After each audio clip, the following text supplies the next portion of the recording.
بسم اللہ الرحمن الرحیم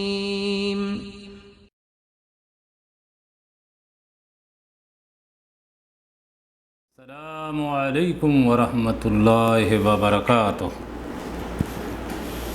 الحمدللہ الصلاۃ والسلام علی رسول اللہ، اشہد ان لا الہ الا اللہ واشہد ان محمدا عبدہ ورسولہ۔ اعوذ باللہ من الشیطان الرجیم، بسم اللہ الرحمن الرحیم۔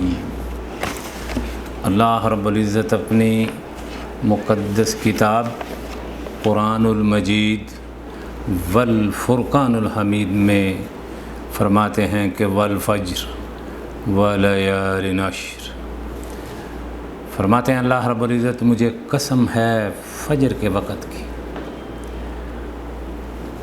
اور اس کے بعد اللہ رب العزت فرماتے ہیں کہ مجھے قسم ہے ان 10 راتوں کی۔ تمام مفسرین اس سے مراد ولیال عشر سے مراد ذوالحجہ کی ابتدائی 10 راتیں مراد لیتے ہیں، جس طرح کہ اس کی وضاحت اللہ کے نبی صلی اللہ علیہ وسلم کی حدیث سے ملتی ہے۔ اللہ رب العزت نے بعض دنوں کو دنوں پر، مہینوں کو مہینوں پر فضیلت بخشی کہ ان دنوں میں میرے بندے میری عبادت کریں اور میرا تقرب حاصل کریں اور اپنے گناہوں کی معافی مانگ سکیں۔ تو اس لیے اللہ رب العزت نے رمضان کی 10 راتوں کو فضیلت دی، اور ان میں سب سے افضل ترین رات لیلۃ القدر کی رات ہے۔ تو اللہ رب العزت نے اسی طرح ذوالحجہ کے 10 دنوں کو فضیلت دی، اور اس میں سب سے بہترین دن ہے جس دن لوگ قربانی کرتے ہیں، 10 ذوالحجہ۔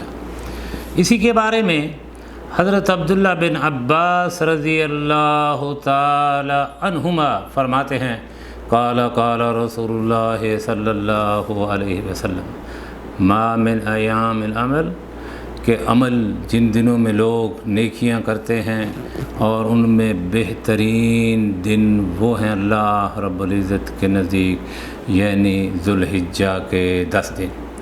تو ایک آدمی نے سوال کیا کہ یا رسول اللہ ولل جہاد فی سبیل اللہ، کہ جہاد اللہ کی راہ میں جہاد کرنے سے بھی افضل ہے، کیونکہ جہاد کرنا بہت مشکل ترین کام ہے، تو کیا اس سے بھی افضل ہیں؟ فرمایا ولل جہاد فی سبیل اللہ، کہ اللہ کی راہ میں جہاد کرنے سے بھی افضل۔ الا رجل خرج بنفسه وماله فلم یرجع من ذلك بشیء، اخرجہ البخاری، کہ ایک آدمی نکلے جہاد کے لیے، سارا کچھ قربان کر دے، اللہ کی راہ میں قربان ہو جائے، تو وہ ان دنوں میں گھر میں بیٹھے ہوئے شخص کی عبادت کرنے سے فضیلت لے گیا، اگر واپس آ جائے تو ان دنوں میں عبادت کرنے والا انسان افضل ہے۔ ام سلمہ رضی اللہ تعالی عنہا فرماتی ہیں اللہ کے نبی صلی اللہ علیہ وسلم نے فرمایا کہ جب یہ دن شروع ہو جائیں تو ان دنوں میں جو قربانی کرنے کا ارادہ کرے، ان 10 دنوں میں وہ اپنے بالوں سے اور ناخنوں سے کسی چیز کو کاٹے نہیں۔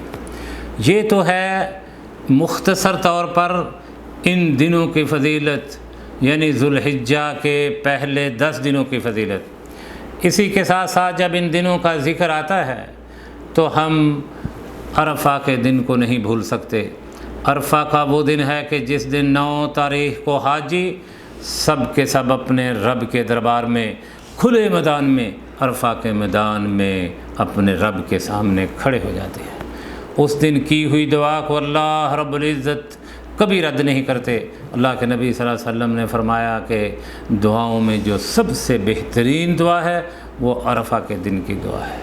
اسی کے بارے میں حضرت قتادہ رضی اللہ تعالی عنہ فرماتے ہیں کہ اللہ کے نبی صلی اللہ علیہ وسلم سے سوال کیا گیا، ان سئل النبی صلی اللہ علیہ وسلم کہ عرفہ کے دن روزے کے بارے میں، تو آپ نے فرمایا فقال یکفر سنۃ الماضیہ والباقیہ، کہ عرفہ کے دن روزہ رکھنا، اور یاد رکھو کہ عرفہ کے دن روزہ رکھنا 9 تاریخ کو، پاکستان، انڈیا، بنگلہ دیش میں بے شک کوئی بھی تاریخ ہو، یہ اللہ رب العزت نے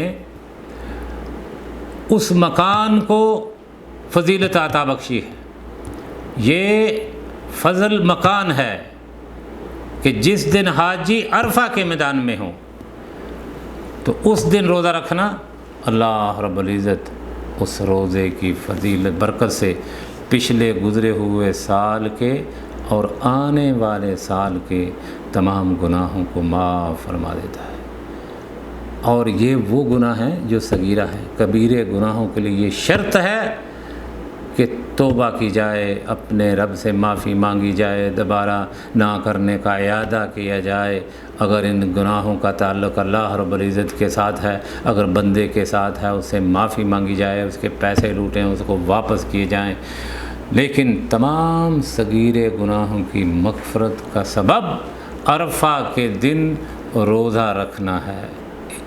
ہم جو بات اہم ترین کرنی چاہتے ہیں، ان دنوں میں، ان 10 دنوں میں روزے رکھنا، صدقات کرنا، خیرات دینا، تلاوت قرآن پاک، صلہ رحمی، سارا کچھ فائدہ مند صرف ان لوگوں کے لیے ہے جو اہل توحید ہیں، جو ساتھ ساتھ شرکیات کا ارتکاب کرتے ہیں۔ ان کے لیے زندگی کا ہر دن حج ہو جائے، ان کے لیے زندگی کا ہر دن یوم عرفہ ہو جائے، ان کے لیے زندگی کی ہر رات لیلۃ القدر کی رات ہو جائے، یہ مشرکوں کے لیے فائدہ مند نہیں ہے۔ یہ صرف جتنی بشارتیں ہیں، خوشخبریاں ہیں، صرف موحدوں کے لیے ہیں کہ موحد اگر یہ کام کرتے ہیں تو اللہ رب العزت ان کو یہ نعمتیں دیتا ہے۔ تو اس لیے عرفہ کے دن روزہ رکھنا یہ بھی بہت بڑی اہمیت کا حامل ہے۔ ان دنوں میں کثرت کے ساتھ تکبیریں کہنی ہیں حتیٰ کہ اللہ کا تقرب حاصل ہو جائے، قرآن کی تلاوت کرنی ہے کہ اللہ رب العزت کا تقرب حاصل ہو۔